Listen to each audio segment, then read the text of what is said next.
जे आफादनि आयोजना बर' साहित्य सभानि बेथ' आंहा कुनु आसरित गैया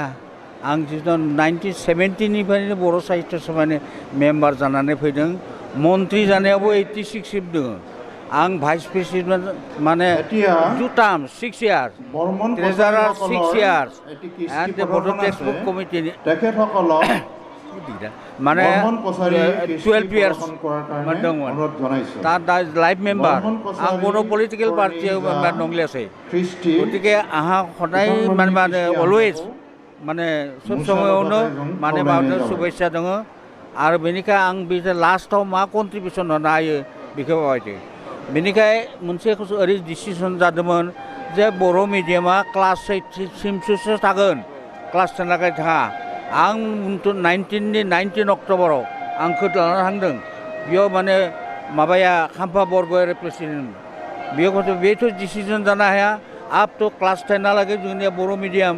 बिटेनावला क्लास 8 आव खाम्फा 10 हले बे माबोरै पास होनो हाया गतिके आं बुंनो माने 112 पलि जाथारनांगोन बेखौ मिथिया आं मिथिया जुदि माने बे बर' मिडियाम जानायखायसो बर'आ माने बर' मास्टार जानायखायसो साकरि मोननायखायसो बर' लेंगुवेजआ एसेबां दावगादों बे जुदि साकरि गैयाबा थांना लामा होनो हाबा बर' मिडियाम नङाबा थागौमोन नामा बर' साहित्यआ एसे देरगौमोन नामा देया गतिके बे थांनांगोन आरो आर्ट सेक्सना बे माने आप टु मास्टार डिग्री जानांगोन केवल साइन्स एन्ड कमार्सआ माने माबायावनो बे कलेजाव बेयाव जाहैनांगौ इंलिश जानो हागौ बा अन्यान्य बाथ्रा जानो हागौ खिन्थु बर'आ एकदम up to master degree medium हिसाबै थानांगोन बे in the case of the art stream गतिके बेफोर बाथ्रा हिसाबै खामानि मावदों आंनि बुंनाय बाथ्राखौ लादों आरो बेनिखाय फार्स्ट माने माबा सेंसन जादों मास्टार आरो बेनिखाय माने हेमन्त बिश्व शर्मा जितु कंग्रेसनि माबा दंमोन नङा बे एडुकेसन मिनिस्टार कमिटमेन्ट होनानै बेयाव माबादों बेनिखाय बर' साहित्य सभानि डिमान्डआव माने 250नि पस्ट पाय आप टु 12 बोसोरनि शिक्षक साख्रि बेनिखायसो एसामिस मिडियामफोरा बुंबाय जोंखौ माने इनिसियेटिभ खालामगोन होमबासो बिसोरनि थाखायबो एक जादों दा बेनिखायनो बेनो जे थारमाने बर' साहित्य सभाया माबोरै दावगाबोदों जे गंब्रै इउनिभारसिटियाव हाबबाय आरो हाबबावगोन उननिफ्राय माबानांगौ बर' मिडियाम फरायना मा जागोन दा बुंनाय नङा गतिके जों माबादो नों माबालिया जे ए समायाव जोंहा बे ट्राइबेल लिस्टआव गोलैनाय नङा जोंहा कम्पिटिसनाव फैबाय अल इन्डिया सार्भिसाव कम्पिटिसन खालामबाय स्टेट सार्भिसाव हाबबाय पार्लियामेन्टआव हाबबाय गतिके एसेम्ब्लियाव हाबबाय তেনেহ'লে जोंहा मुं हाबनो दङ only we are to enter in the defence service जों military higher officer ordinary military माने कन्स्टेबल जना थैनायनि माबा मुल्य दङ नामा केप्टेन जानानै मेजर जानानै माने ब्रिगेडियार जानानै बे थैनायनि जोंनो सन्मान नांगौ बेनिखाय बुंदो भारतबर्षखौ जुदि माबानांगौबा खौसे लानो नांगौबा जोंखौ नांथारगोन पुराना हारि हिसाबै बेनिखायनो बे हिसाबै आं खालामो थैजासिम बे साजेसन होगोन बे लाइनाव बर' साहित्य सभायाव जुदि माबा गलमाल जै फैबा आं दङ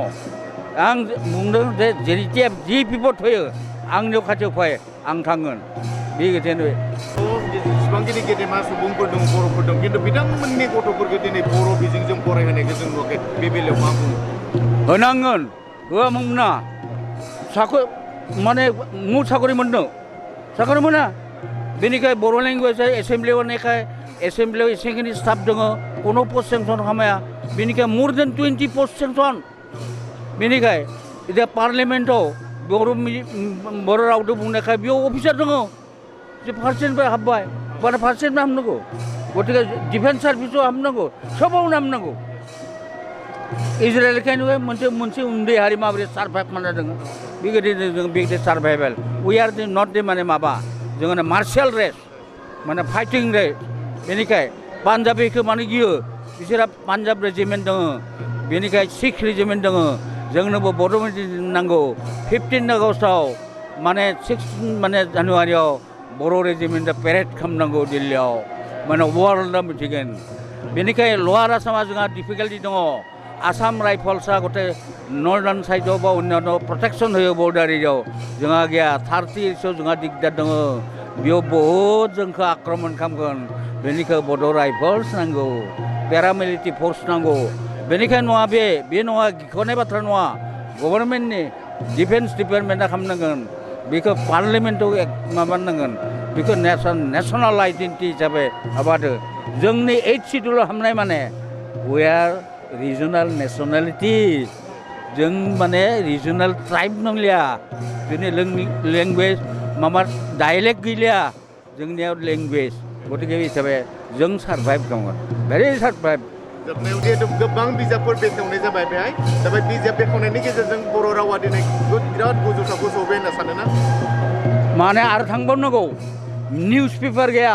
निउस पेपार साननांगौ एसे बर' मास्टार दङ बिसोरनिबो गांफा गांफा फरायनांगौ निउस पेपार नांगौ माने फुल फ्लेजेड रेडिअ सेन्टार नांगौ बे हारिमुवा थांना थागोन नामा थाया बेखौ जोंनो फुल फ्लेजेड टिभि सेन्टार नांगौ बेनो दैलि निउस फैनाय बेगिदिं मोसानाय मुसुरनाया बे सिरि सिरि थाबा जागोन नामा बेगिदिं मोनसे बे केमेरायाव उथिबानो जागोन नामा बेयाव मेसेज थांनांगौ वर्ल्डआव थांनांगौ बेनिखाय फुल फ्लेजेड आरो बेनिखाय सिगनिफिकेन्ट होदों बेखौनो इन्डिकेसन होदों मा खालामनांगौ बेनिखाय दा जिनिसा बर' साहित्य सभाया माने लिडारफोरखौ माने खौसे खालामनानै दावगायनायाव माबादो जे बर' साहित्य सभाया it is the highest parliament of the बड' कमिउनिटि बेयाव डिसिसन लाबा गटे सब बर'आनो मावनानै नांगौ बेनिखायनो बेनि खाथियाव माने गुबुन जेराव जेराव बर' मानसि दं बेयाव थाना मानसिफोरा दा फैदों बेनिखाय बे खौसे खालामगोन माने इन एनसियेन्ट टाइम्स जों किरातमोन गटे इन्टायार नर्दार्न बांलादेश जों माने कन्ट्रल खालामदोंमोन खिन्थु दुर्भाग्य जोंनि खेथ्रआव बेखौ माने दिटारि माबायाखैमोन बेनिखायनो बे डेटाखौ आं हायार स्टाडि खालामदों आं मिथिगौ गतिके आंहा जे अभिज्ञता दङ माने आं दा कन्ट्रिबिउसन होनानै थांगोन होननानै साननानै फैदों बर' रायजोफोरा खौसे जानो नांगौ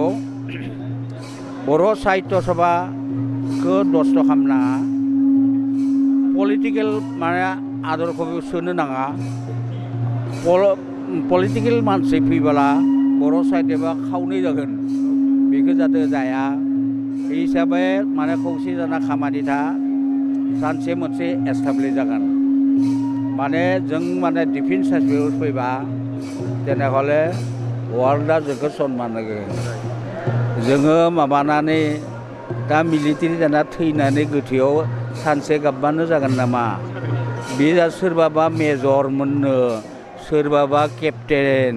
सोरबाबा ब्रिगेडियार सोरबाबा लेफ्टेनेन्ट जेनेरेल होननानै फैबा बर' हारिया मुथाफोराव बुहुमाव सनमान मोनगोन दा मानसिया थैयो थैबो थैयो अर्डिनारि माने अनारेबल डेथ नांगौ जोंनो अनारेबल डेथ नांगौ सन्मानाव नांगौ बेनिखाय थांनायाव जेरै सन्मान मोनो